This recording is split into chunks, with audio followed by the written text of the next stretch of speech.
Bienvenidos, bienvenidas al informativo saludable de Telesur. El sistema de salud moderno era una de las victorias de las sociedades capitalistas por sus avances técnicos en comparación a épocas pasadas.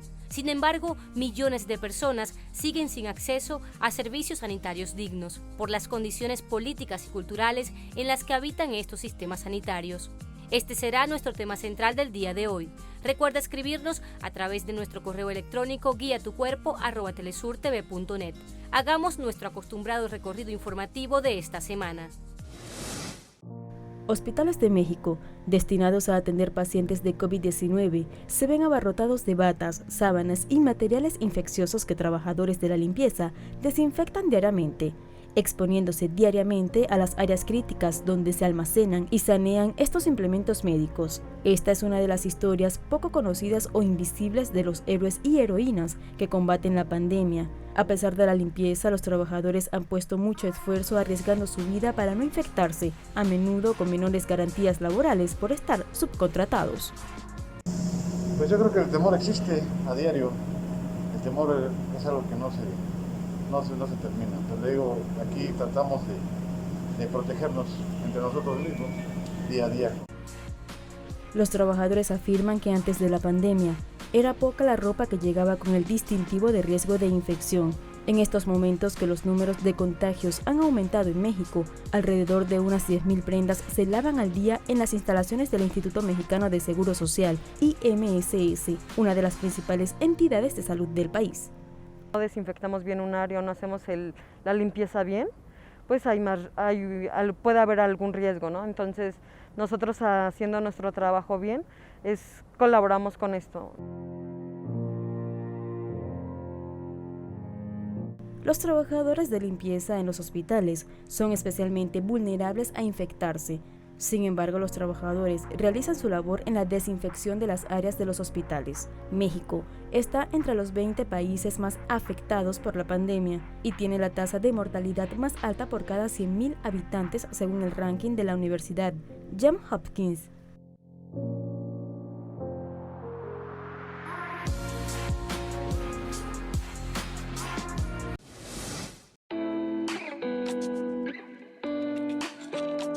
Europa se ve obligada a implementar nuevas restricciones para contraer los contagios por coronavirus. Es el caso de Irlanda y Gales, regiones que en este trimestre del año han sido los primeros en dictar un reconfinamiento para evitar un mayor impacto económico y social. Mediante estas medidas, el primer ministro de Irlanda dio a conocer que este reconfinamiento tendría una duración de 6 semanas.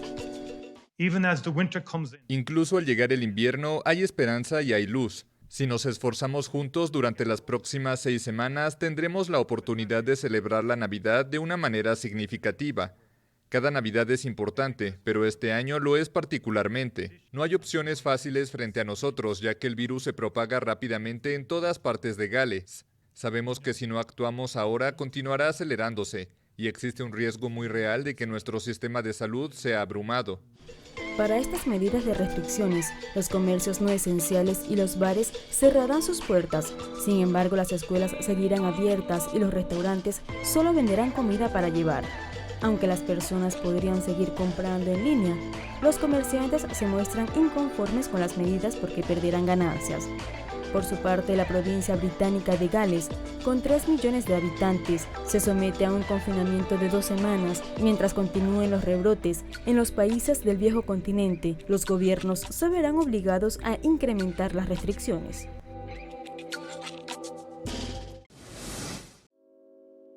Los animales han sido de gran ayuda en los experimentos que adelantan los científicos contra el coronavirus. Recientemente en Estados Unidos, investigadores enseñan a los perros a olfatear el COVID-19 para detectar cuando una persona está infectada. Los entrenan con una máquina donde se coloca el sudor de la persona que posiblemente esté contagiada. Por lo tanto, los perros buscan mediante el sudor u olor a personas asintomáticas. Even an asymptomatic person can actually give off these odors through their pores and be able to determine this from a distance. De acuerdo a los investigadores y veterinarios, es probable que los perros detecten un perfil particular de los compuestos orgánicos volátiles, conocidos como CoV, que se desprenden de las muestras de sudor. Los investigadores esperan enviar perros K9, especialmente entrenados para revisar puntos de control en lugares públicos, como aeropuertos y escuelas, y así ayudar a identificar casos de COVID-19 no diagnosticados. Al igual que Estados Unidos, países como Argentina, Colombia y México, entre otros países, están entrenando perros para detectar la enfermedad en pacientes asintomáticos. El desabasto de insumos y medicamentos en los hospitales del sector público en México se agravó durante las administraciones del llamado periodo neoliberal. Bueno, sí, también me tocó vivir que no había medicamentos, que tenías que estar haciendo fila. Pues actualmente en mi situación ha sido que pues sí ha habido medicamentos, sí tuvimos el suficiente abasto. Tania está a la espera de información sobre la salud de su tío, quien ha vivido con un padecimiento crónico desde hace varios años. Ha notado la diferencia en los últimos meses, pero se ha enterado sobre la falta de medicinas para niños con cáncer, una situación que incluso ha provocado protestas.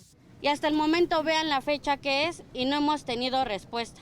Las autoridades atribuyen la falta de medicamentos oncológicos a la política de compras consolidadas vigente actualmente.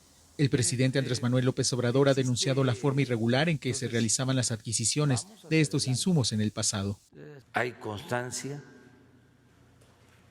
de que habían 10 empresas que acaparaban todo lo relacionado con la venta de los medicamentos y tenían hasta representantes al interior del gobierno.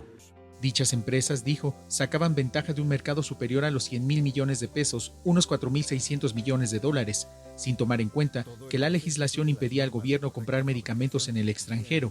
En este contexto, firmaron un convenio con la Organización de las Naciones Unidas para tener acceso a lo necesario en otros países. Se está buscando que en la ley de adquisiciones se establezca la especificidad de este tipo de bienes para que no estemos contra la pared frente a la industria, precisamente por lo que las consecuencias que puede tener. En la primera etapa del acuerdo, el gobierno mexicano realizará compras por 32,000 millones de pesos, unos 1.500 millones de dólares. Las licitaciones estarán supervisadas por el organismo internacional y se espera además la creación de un sistema de compras multianual que permitirá dar cumplimiento a la promesa de llevar medicamentos gratis a toda la población. Eduardo Martínez, Telesur, Ciudad de México. Después de este recorrido informativo, hacemos nuestra primera pausa. Al regreso hablaremos de la importancia que tienen las diferencias culturales a la hora de prestar la atención médica a pacientes y de cómo la cultura le da forma a nuestras concepciones de salud y enfermedad. Ya regresamos.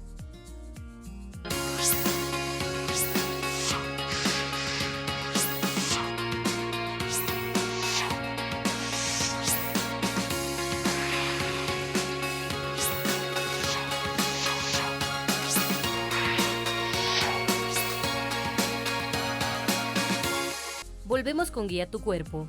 A lo largo de la historia de la humanidad, las sociedades han desarrollado conocimientos para curar o erradicar las enfermedades. Esta semana, en nuestro tema central, hablaremos de cómo la cultura condiciona nuestra forma de percibir la salud y las enfermedades. Desde la antigüedad, las sociedades se han preocupado por la existencia de enfermedades que afectan su vida cotidiana. Estas preocupaciones dieron origen al estudio de estas enfermedades, cómo se manifiestan en los cuerpos y qué relación tienen con el medio ambiente, para poder encontrar soluciones, curas y medicamentos.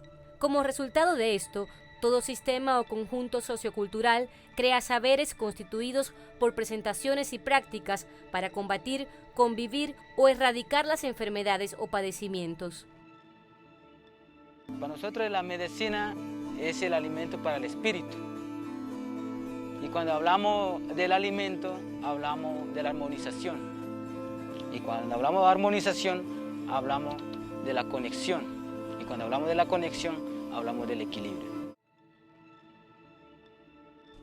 Estudiar las diferencias culturales ayuda a observar cómo las creencias influyen en las decisiones de los individuos a la hora de buscar atención médica. Estas diferencias nos enseñan un escenario en el que vemos cómo las enfermedades físicas y psicológicas se distribuyen en el territorio o por qué en diferentes culturas tienen concepciones diferentes sobre la salud y las enfermedades. Pero sí que creo mucho más en una visión de la persona y del mundo sistémica, ¿no? Porque entiendo que estamos dentro de diferentes sistemas y que todas las personas estamos interrelacionadas entre nosotras y que eso es una visión que va desde la célula más chiquitina hasta lo más grande, ¿no? Hasta una visión mundial. Entonces, puede ser que la forma, no sé si tanto por los rituales, ¿no? Yo no lo relaciono tanto con eso, sino más con una forma de entender a la persona en la que se tiene mucho más en cuenta a la persona en su totalidad, ¿no? Y yo siento que la relación humana y una visión mucho más total, solamente eso, un trato desde ahí, solamente eso, yo siento que ya tiene un efecto terapéutico sobre la persona, ¿no? En las sociedades modernas existen enfermedades típicas a su constitución sociocultural, que son un reflejo de la visión del mundo capitalista, la explotación laboral, sobrepoblación y el gigantesco monopolio de la industria de comida rápida. Estos son rasgos de las sociedades capitalistas que producen problemas de salud que cobran la vida de millones de personas en todo el mundo. Asimismo, habría que decir que en la antigua Araucanía, en la antigua comunidad chilota, en este archipiélago, hace unos 90 años atrás, nadie se moría de enfermedades. Nadie se moría de las 60 más o menos enfermedades reconocidas por el auge, ¿no? Nadie se moría de diabetes, por ejemplo, nadie se moría de infarto, nadie se moría de cáncer, porque la gente aquí y en la Araucanía, en la zona de Temuco, se moría solo de 3 causas: vejez larga, prolongada, por heridas en la guerra y por hechicería, por brujería. Pero nadie se moría de las 60 o no sé cuántas enfermedades tiene reconocida el auge por las cuales nosotros los chilenos nos morimos. El ejercicio de entender y elaborar respuestas para solucionar los problemas de salud se convirtió en lo que hoy conocemos como la industria de la salud, una institución cultural constituida por prácticas y técnicas articuladas con la ideología del mercado que entiende la salud como un problema biológico e individual. Este sistema suele mantener una postura de rechazo con los saberes populares. Casi todo instrumento y todo saber puede ser usado para el bien o para el mal, o las dos cosas al mismo tiempo. Yo creo que justamente el desarrollo tecnológico de la biomedicina puede ser usado justamente en forma ambivalente, es decir, tanto para cosas positivas como para negativas. Es indudable que, por ejemplo, la cesárea es una operación necesaria para en ciertas oportunidades por un requerimiento objetivo de que la mujer se necesita hacerle indudablemente para salvar tanto a la mujer como dicen los médicos el producto, es decir, el futuro hijo. Pero por ejemplo, en el caso tanto de México como de Brasil tienen altísimas tasas de cesárea que no tienen nada que ver con la necesidad biomédica del paciente, sino que tiene que ver o con razones de mercantilización, una cesárea cuesta más que un parto normal, o con la organización del médico de sus tiempos de trabajo. Cuando yo decido cesárea, entonces yo puedo intervenir a las 10 de la mañana a una mujer, a las 11:30 a otra, y así sucesivamente. En las ciudades existe una actitud de desconfianza hacia los saberes populares y ancestrales, promovida por la industria de la salud. Sin embargo, en los sectores populares y las comunidades rurales, se mantienen como instituciones fundamentales para la vida. Nuestros abuelos nos dejaron en esta selva para nosotros vivir con nuestras botánicas naturales y la medicina tradicional.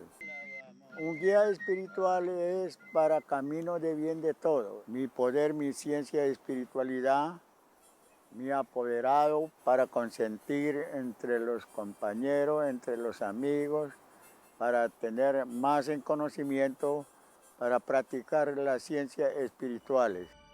Es necesario entender la salud desde una visión integral.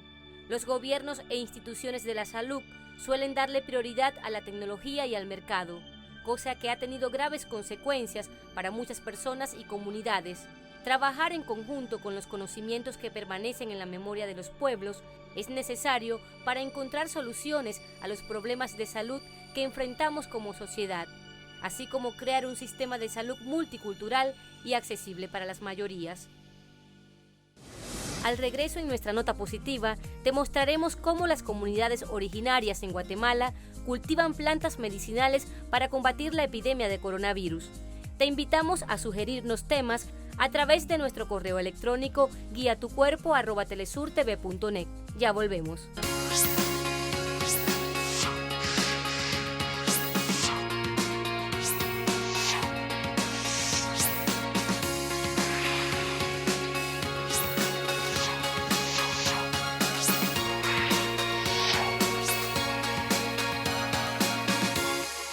Estamos de vuelta en Guía tu Cuerpo. Nos dirigimos a Guatemala para conocer cómo familias indígenas han clasificado una variedad de plantas medicinales como alternativa contra el coronavirus y para dar respuesta a la escasez de medicamentos en los centros comunitarios de salud pública.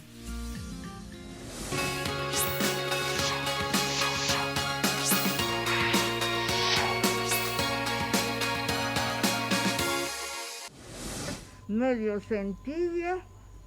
Ella es parte de cientos de familias indígenas que mantienen una colección de plantas medicinales, efectivas para combatir el nuevo coronavirus, según afirma. Tenemos que tener presente que tenemos que utilizar nuestras antiguas medicinas naturales. Nosotros no necesitamos mucho de los médicos, que Dios me perdone, los médicos estudian para ayudarnos también, pero hay medicinas que no nos hacen bien.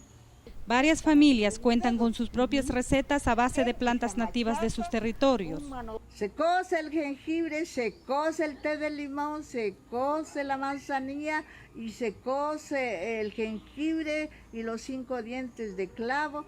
Se le echa el jugo de esos 3 limones y se endulza con esta miel de abeja. Eso es lo que tenemos que hacer para prevenir el coronavirus. Destacan que la medicina natural es una alternativa de curación del nuevo coronavirus tras el colapso de los hospitales públicos. No es de preocuparnos, hay una solución que está en nuestras manos, es cuestión de que nosotros tratemos la manera de hacerlo, ¿verdad? Y para mí las plantas son sumamente importantes para poder eliminar cualquier tipo de problemas de salud. Más del 50% de la población guatemalteca vive en las áreas rurales y una mayoría logra curarse de las enfermedades gracias a los elementos de la naturaleza, refiere esta anciana. Solo sacar del monte tomamos nosotros. Yo estaba a curar un poco también. Enfermo los patojos, mi hija, ahí toma un poquito de más y quita. En Guatemala los casos de coronavirus aumentaron a más de 10,000 pacientes, mientras que los centros públicos para tratar la pandemia están ubicados en la ciudad capital. En los departamentos del país, la población no cuenta con hospitales dignos. Rolanda García, Telesur Guatemala. En el barrio de La Merced, ubicado en el segundo cuadro del centro histórico de la capital mexicana, habitan personas cuyos recursos antes de la pandemia ya eran escasos. Con la emergencia sanitaria todo empeoró. Ahora muchos se alimentan gracias a la caridad de quienes participan en el movimiento conocido como Cocinamos México. Que están muy bien los alimentos que nos dan, nos conservan muy bien, gracias a Dios. Guardemos, por favor, tenedores y cucharas. Aquí, voluntarios del colectivo reparten de martes a viernes hasta 2,000 comidas por día. Antes de las 2 de la tarde, cuando comienza la actividad, son visibles las filas de quienes viven en las calles, pero también de familias que han perdido su fuente de ingreso como consecuencia de la epidemia de COVID-19. Creo que como humanos, como seres humanos, es nuestro deber apoyar a quien más mal lo está pasando en estos momentos. Pues hay de todo, básicamente. Los diferentes voluntarios que apoyan Cocinamos México cocinan en sus casas y hay a quien le puede tocar arroz, a quien le toca lasaña, pollo con mole, tortitas, diferentes cosas. Las comidas deben ser balanceadas y saludables. Todos los ingredientes son donados por voluntarios que entregan productos en el centro de acopio. Ahí se administra y se organiza la logística de entrega de insumos y recolección de alimentos preparados. Se cocino para mí, cocino para otras 10 personas y marqué a algunos amigos que se sumaron y yo me propuse a llevar esta comida. pero este mismo día. Entonces esto fue un domingo, el martes que era la idea de llevar 50 comidas, se volvieron 200 comidas. La solidaridad hace falta en estos tiempos, dice el promotor de la iniciativa, que ya se replica en otros estados del país. Estas acciones complementan los programas gubernamentales como el Comemóvil, que se instala en lugares cercanos a los hospitales y zonas marginadas del territorio capitalino. Eduardo Martínez, Telesur, Ciudad de México. Llegamos al final del programa saludable de Telesur. Nos despedimos por el día de hoy. Recuerda que puedes contactarnos a través de nuestra plataforma digital www.telesurtv.net y escribirnos a nuestro correo electrónico guiatucuerpo@telesurtv.net. Hasta la próxima.